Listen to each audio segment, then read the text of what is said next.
Friends, welcome back to my channel. మా అమ్మాయి చూడండి ఫ్రెండ్స్, ఎంత బాగా కష్టపడుతుందో ఫ్రెండ్స్. చూడండి ఫ్రెండ్స్, పుదీనా ఒలుస్తుంది ఫ్రెండ్స్. ఇది ఏమో కొత్తిమీర చెత్త అనమాట. ఈ చెత్త అంతా ఒలిసిందేమో మా అబ్బాయి ఫ్రెండ్స్. చూపించొద్దంట, అందుకని అలా ఒలిచిపెట్టాడు.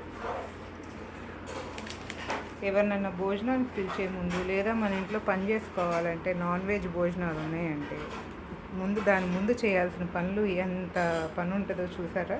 ఇది ఇలాంతా అక్కడ ఇలా ఉంటే మా కిచెన్లో ఇంతకంటే ఘోరంగా ఉంది. చూద్దరుగా నాగండి.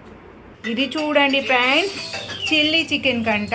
ఇక్కడ ఈరోజు వంట కష్టం అంతా మా అయిందే ఫ్రెండ్స్. చూడండి, చిల్లీ చికెన్ కట్ చేసి పెట్టుకున్నారు.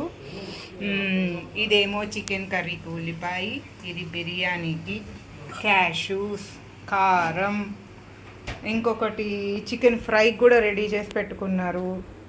అండ్ చికెన్ ఫ్రై రెడీ చేసి పెట్టుకున్నారు కానీ నా మొహం ఆల్రెడీ చికెన్ ఫ్రై అయిపోవచ్చింది.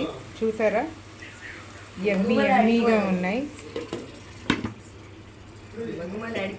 గుమగుమలాడిపోతుందంట. అండ్ మా అమ్మాయి ఏమో సాయంత్రం వాళ్ళ ఫ్రెండ్స్కి స్నాక్స్ ఇవి కూడా తెచ్చుకుని, చూసారా, కురుకురే అండ్ లేస్తో స్నాక్స్ చేస్తుందంట వాళ్ళ ఫ్రెండ్స్కి. కొన్ని చేసి పెట్టుకోవడానికి తెచ్చుకుంది. మా ఆయన చూడండి ఫ్రెండ్స్, పాపం ఎంత కష్టపడుతున్నారు. ఇది ఎమ్మీగా ఎంత బాగుందో చూడండి. ఆల్మోస్ట్ అయిపోయింది. మంచిగా జీడిపప్పు వేసి పచ్చిమిరపకాయలు బాగా దట్టించి, ఆనియన్స్ మరీ వేయాల్సిన అవసరం లేదు, కొంచెం కసకసమంటే బాగుంటాయి, అందుకే ఆఫర్లో ఇలా వేశారు. చూసారా ఫ్రెండ్స్, కిచెన్ అంతా గందరగోళంగా ఉంది. మా అమ్మ ఇక్కడ టేస్ట్ చేస్తుంది చూడండి, వెళ్ళిపోతుంది, పారిపోతుంది. చూసారా ఇదంతా ఎలా ఉందో. మీ ఇంట్లో కూడా మీరు ఇలాగే గందరగోళంగా పెట్టుకుంటారా? ఎవరైనా లేదా ఎంత బాగా నీట్గా చేసుకుంటారేమో కామెంట్ బాక్స్లో పోస్ట్ చేయండి.